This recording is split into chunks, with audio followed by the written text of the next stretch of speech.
Book discussion, Charles Yu, Interior, Chinatown. This is the Not Even Wrong podcast. It's August 16, 2021. This is Krim Delco for the day. The fund is down 3.75%. The market's up 26 basis points. For the year, we are up 5.16%. The market is up 19.2%. We're underperforming by 14%. Today, before I go into the book discussion, I want to discuss a little bit what happened today. We had a drawdown of almost 4% driven by Tesla. And two things are happening there. One, something we discussed before, which is China. Something is wrong with China. The Chinese government is clamping down on businesses. The Chinese government is going after generally everybody who has power in the country. There's a power struggle in China, and the result is that even companies like Tesla or any kind of innovation company is at risk. The other thing that's happening, same thing in the US, we have a power struggle here too. It's a little bit different. I would say the power struggle in the US is between traditional car makers and Tesla. The traditional car makers are embracing the Democrats in power, the unions. They are seeing the threat that's coming from Tesla in two ways. One is that a lot of jobs are going to go away no matter what. And second, that also the jobs that are being created are not unionized. So on both fronts, the unions are facing disruption the same way the traditional legacy makers are facing disruption. And they are embracing the Biden administration, which is what they're supposed to do. These are their people in power. And we are seeing today a particular event happen in NHTSA, the National Highway Transportation Commission or something like that. In short, NHTSA. So this is the agency which is in charge of highways and driving and all that stuff. They are formally investigating Tesla about, I think, 11 or 12 incidents that happen with the autopilot. Now, there's nothing wrong with investigating autopilot. I think it's good for the industry, it's good for Tesla, but to investigate 12 autopilots when we have 30,000 deaths per year in traditional car accidents or with legacy cars is a little bit it smells like hypocrisy. And it is hypocrisy. This is a power game. This is the same thing happening in Germany where the Berlin factory is being delayed. I think the legacy automakers are clear about two things. One is that Tesla is a threat, and two, that they cannot catch up. So those two things they understand. They're trying to achieve whatever they're trying to achieve on two ways. One is gain time by selling models, marketing, PR, and the other is by using power channels such as in the US, the Democratic Party, to slow everything down, to try to make Tesla as slow as possible. And not necessarily in order to catch up with them, but at least to gain time. It is my thesis, or at Orange Capital Partners, our thesis is that typically when large companies are being disrupted, what really matters to the people in charge is a time frame of 3 to 5 years until they can either get out or get a handshake or get retirement or things like that. This is really what matters. Nobody really cares about catching up or disrupting the disruptor or any of that stuff. What usually happens is that you have the people in charge, so the managers, that try to hang on to their jobs as long as they can and do things that are not productive in any kind of way, but that are just delaying things. So this is really what's happening. That's why effectively we don't see disruptors being stopped. What we see typically is disruptors being delayed, disruptors being pushed aside, but nobody really stops them because there's no incentive. Sometimes, in rare occasions, it happens. For example, with Netflix and Disney, there was a little bit of that where actually the media industry has caught up with Netflix and kind of figured out how to compete with Netflix. Maybe not as effective as they would like to, but we see a little bit of that.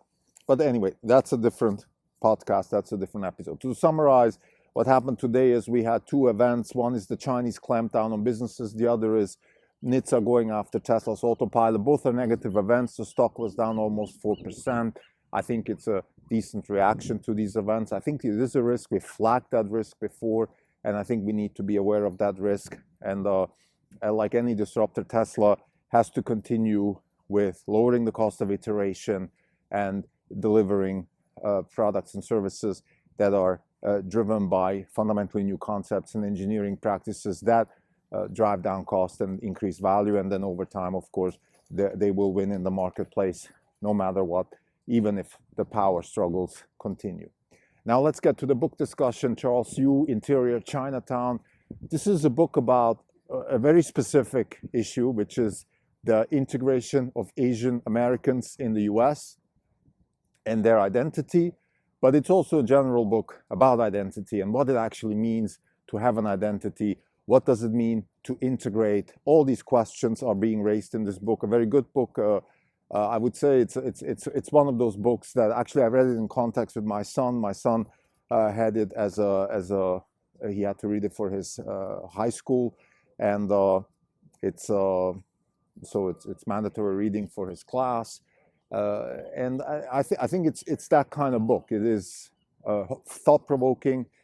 The language is somewhat challenging, so it does put you in a position, let's say if you're a ninth grader, to try to understand what these words really mean. What's the difference between self-conscious and self-aware? What does that mean? Well, what does it mean, and how do you interpret both of those, and things like that. So, but let's get to the book now. I think it's an important book, a book that needs to be written for, again, for the specific ethnicity of Asians. I think it's important, but that's already the problem here. I'm talking about Asian Americans, so what I'm doing here is exactly what this book is pointing out, which is I'm generalizing Asians. I'm saying that there is something like a generic Asian person or an Asian man in this case, and that's not true. And I think Yu goes out of his way in this book, I think in a very smart way, shows that doesn't exist. Whatever we consider the generic Asian American person is actually a person that has as much individuality, as much as much individual uniqueness like anybody else, particularly, let's say, a white person. In other words, if I see, let's say, a random person, Richard Johnson in Texas, I'm not going to call him a generic white man. I'm going to call him Richard, an American Texan man.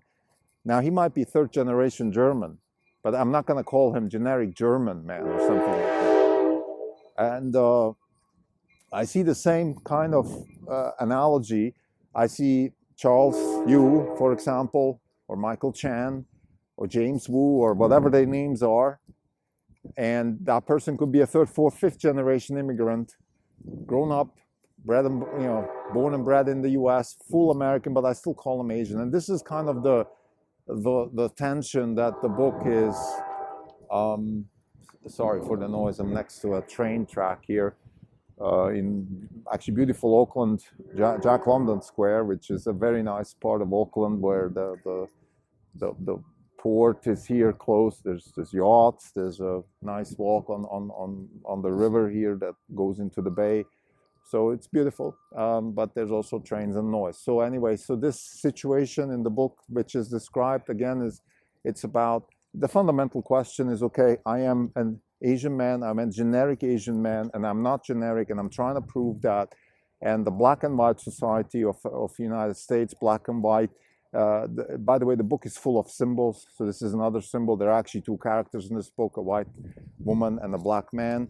And they are the extremes that work in this country. Those we identify. We don't call white generic woman. We don't call black generic man. They have individuality. They have history. We are aware of their history. We are aware of who they are, and we consider their uniqueness. But when it comes to the generic Asian man, we don't do that. So this is one of the discussion points in the book, and I think that's worth already a book discussing that. But I think much more importantly is the second topic here, which in my view is the question of identity as a whole. So in Charles Yu's book, there is this constant play between real life and acting. And acting in actual terms, so the characters in the book are actors, but then there's also this symbol of acting in terms of who am I? Am I an actor in real life? Am I playing a role? Am I playing a character? Am I somebody that I'm actually? No, what does an actor do? An actor reads a script and plays a character. An actor is not herself fully. An actor takes on a role, and in interior Chinatown, that is taken to the extreme where the question is, are we all just taking on roles? What am I? What am I? An immigrant here in the US, I'm a hedge fund manager. I play a certain role. I have a son. My son is successful. I have to succeed on certain metrics. For example, make money. I have to have a successful son. In my view, it's academics and sports. Am I really myself, or am I just playing a role here? A role that a generic white immigrant from Europe is supposed to play. Because I came here with expectations. People have expectations on me. If I go back to Switzerland to talk to my friends, they expect me to say a few things. One is, again, I made money. The second is my son's successful. I'm not saying that that's the case, but it's might as well be the case. So what is identity? Is identity something that you're given by the director, that the director gives you and you play the role, or is identity something you choose?